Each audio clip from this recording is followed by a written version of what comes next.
ഭക്ഷണം കഴിച്ചു തീർന്നപ്പോൾ ഇല ഇത്രയും ക്ലീൻ ആയിട്ടിരിക്കുകയാണെങ്കിൽ അത്രയും രുചികരമായ ഭക്ഷണമായിരിക്കും നമ്മൾ കഴിച്ചത് എന്ന് ഉറപ്പായും പറയാം.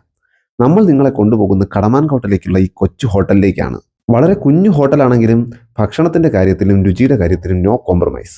ഗ്രാമത്തിന്റെ നൊസ്റ്റാൾജിയ നമുക്ക് മനസ്സിലാക്കാൻ പറ്റുന്ന ഒരു ലൊക്കേഷനാണിത്. തനി നാടൻ ഊണും കപ്പയുമാണ് ഇവിടുത്തെ സ്പെഷ്യൽ. കൂടെ നമുക്ക് ഇഷ്ടാനുസരണം ബീഫോ മീനോ ഒക്കെ വാങ്ങാം. വിറകടുപ്പിൽ വേവിച്ചെടുത്ത ബീഫാണ് ഇവിടുത്തെ ഏറ്റവും ഹൈലൈറ്റ് ആയിട്ടുള്ള ഫുഡ്. ഇതിന്റെ രുചി എന്ന് പറയുന്നത് പറഞ്ഞറിയിക്കാൻ പറ്റാത്തടത്തോളമാണ്. പിന്നെ ഞാനൊരു ചൂര ഫ്രൈയും കൂടെ ഓർഡർ ചെയ്തു. ഒറ്റയ്ക്കായതുകൊണ്ട് തന്നെ വീഡിയോ എടുക്കുന്നതിൽ കുറച്ച് പരിമിതികൾ ഉണ്ടായിരുന്നു. ഫുഡിന്റെ ക്വാണ്ടിറ്റിയും ക്വാളിറ്റിയും ഒരു രക്ഷയില്ല കേട്ടോ. കടയുടെ ലൊക്കേഷൻ വരുന്നത് കുളത്തൂപ്പുഴ 5 റൂട്ടിൽ ഏഴംകുളം എന്ന സ്ഥലത്ത് നിന്ന് ലെഫ്റ്റ് കടമാൻകോട്ടേക്ക് വഴിയുണ്ട്. ഒരു ശിവക്ഷേത്രത്തിന്റെ ആർച്ച് നമുക്കിവിടെ കാണാം കേട്ടോ. ഒരു 5 കിലോമീറ്റർ മുന്നോട്ട് കാട് വഴി പോകുമ്പോൾ നമുക്ക് കടമാൻകോട് ക്ഷേത്രം കാണാം കേട്ടോ. അവിടെ നിന്ന് കുറച്ച് മുന്നോട്ട് പോകുമ്പോൾ തന്നെ നമുക്ക് കടമാൻകോട് പോസ്റ്റ് ഓഫീസ് കാണാം. യൂത്ത് കോൺഗ്രസിന്റെ ഓഫീസും പോസ്റ്റ് ഓഫീസും ഒരു കെട്ടിടത്തിൽ തന്നെയാണ്. അതിന്റെ നേരെ ഓപ്പോസിറ്റ് ആണ് നമ്മുടെ ഈ കുഞ്ഞു കട വരുന്നത്. ഇതാണ് കടമാൻകോട്ടത്തെ പ്രശസ്തമായിട്ടുള്ള ശിവക്ഷേത്രം. ശിവരാത്രിയോടനുബന്ധിച്ച് ഉത്സവം ഇവിടെ കഴിഞ്ഞതേ ഉള്ളൂ. വലിയ ഉത്സവമാണെന്നാണ് ഇവിടുത്തെ നാട്ടുകാർ പറയുന്നത്.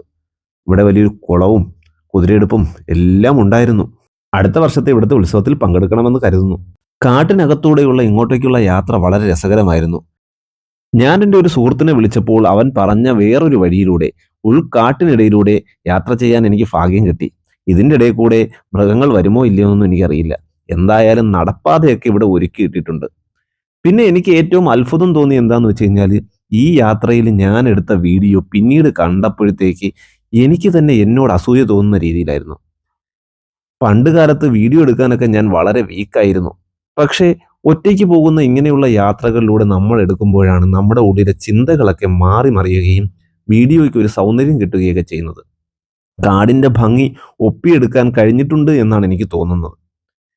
പിന്നീട് എൻ്റെ ഈ വീഡിയോ കണ്ട എൻ്റെ സുഹൃത്തായ രാഖിൽ ഇത് സെൻഡ് ചെയ്ത് മേടിച്ചു ഈ വീഡിയോ.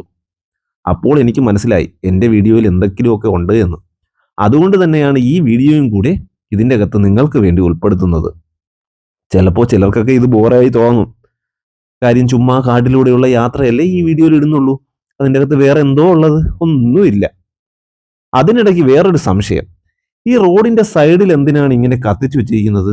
ഇനി ഉത്സവവുമായി ബന്ധപ്പെട്ട എന്തെങ്കിലും ആചാരങ്ങളാണോ അതോ ഫോറസ്റ്റുകാർ കത്തിച്ചതാണോ ഒന്നും അറിയത്തില്ല കേട്ടോ. ചോദിക്കാനാണെങ്കിൽ വഴിയിൽ ആരെയും കണ്ടിട്ടോ ഇല്ല. എവിടെ എത്തുമെന്നോ എന്തെത്തുമെന്നോ അറിയാതെ മുന്നോട്ടുള്ള യാത്രയാണ്.